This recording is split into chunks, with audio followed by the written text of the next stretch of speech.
The last time I stood in front of my childhood home, it was a place of warm memories and laughter, a sanctuary. But as I pulled into the gravel driveway today, a chill coursed through me. The house loomed, more a mausoleum than a home, its paint peeling like the skin of a forgotten corpse. I hadn't returned in years. Not since the day they tossed me out like I was nothing but a bad joke. "You'll disgrace us," they said. "You'll lose your mind, just like the others." I had been their laughingstock, an anomalous parasitologist pursuing eldritch entomology. I was the family lunatic, the delusional one chasing shadows in the dark. But what they didn't know was that I had uncovered terrors that lived in those shadows.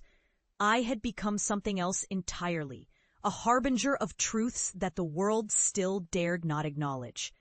As I stepped onto the porch, the wood creaked beneath my weight, echoing the tension that hung in the air.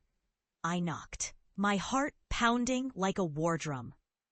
The door swung open, revealing my mother, her face a mask of shock that quickly morphed into disdain. "You," she spat, as if I were a foul odor invading her pristine space. Behind her, my father and younger brother hovered, faces frozen in disbelief. "I'm back," I said, forcing a smile that felt like barbed wire under my skin. "I need to talk to you." "Talk?"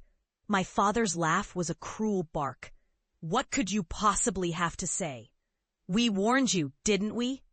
You went off chasing phantoms, and now look at you. You're a disgrace." I took a deep breath, the air thick with their contempt. "I've seen things, truths you can't possibly imagine." "Spare us," my brother sneered, crossing his arms. "You're just as crazy as you were before." "Crazy?" I whispered, my voice trembling. "You think what I've done is crazy? Then you have no idea what's out there." I stepped inside, a wave of memories crashing over me. The laughter, the warmth. Now tainted by their scorn.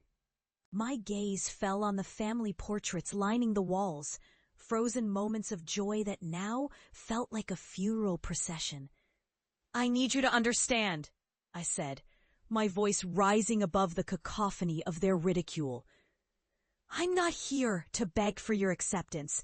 I'm here to warn you." They exchanged glances as if I were an alien, a creature from some dark abyss they could not comprehend. "What do you mean?" my mother asked, her tone suddenly tinged with concern. I pulled out a small glass vial from my jacket pocket, the contents swirling with a sinister iridescence. "This is a specimen I've been studying. Specimen 237. It's a parasite unlike anything you've ever seen. It feeds on fear, on paranoia. It thrives in the dark corners of the mind."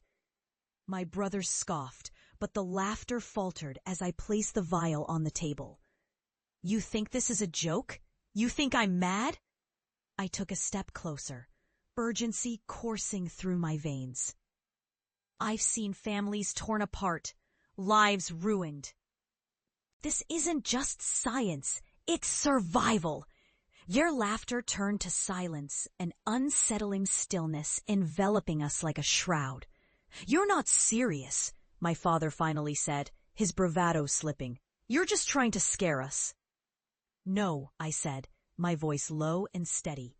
"I'm trying to save you." Suddenly, the lights flickered overhead, plunging the room into a momentary darkness. I could feel their eyes on me, a mix of fear and disbelief. When the lights returned, I stood before them, transformed. The shadows that had clung to me were now alive, writhing, whispering secrets only I could hear. I felt their weight, the burden of knowledge pressing down upon me. "Do you see?" I asked, my voice a low hiss. "This is what I carry. This is what you mocked." In that moment, the air thickened. A low hum resonated from the vial, growing louder, vibrating through the floorboards. My family recoiled, eyes wide with terror as the shadows coalesced into grotesque forms, twisted and writhing, crawling along the walls like dark tendrils of despair. I had summoned the very horrors I had studied, the entities that fed on disbelief and mockery.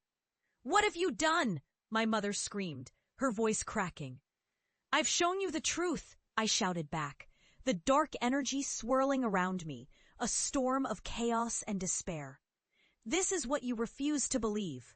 My brother stumbled back, crashing into a chair as he tried to escape the horrors. My father's bravado shattered, replaced by sheer panic.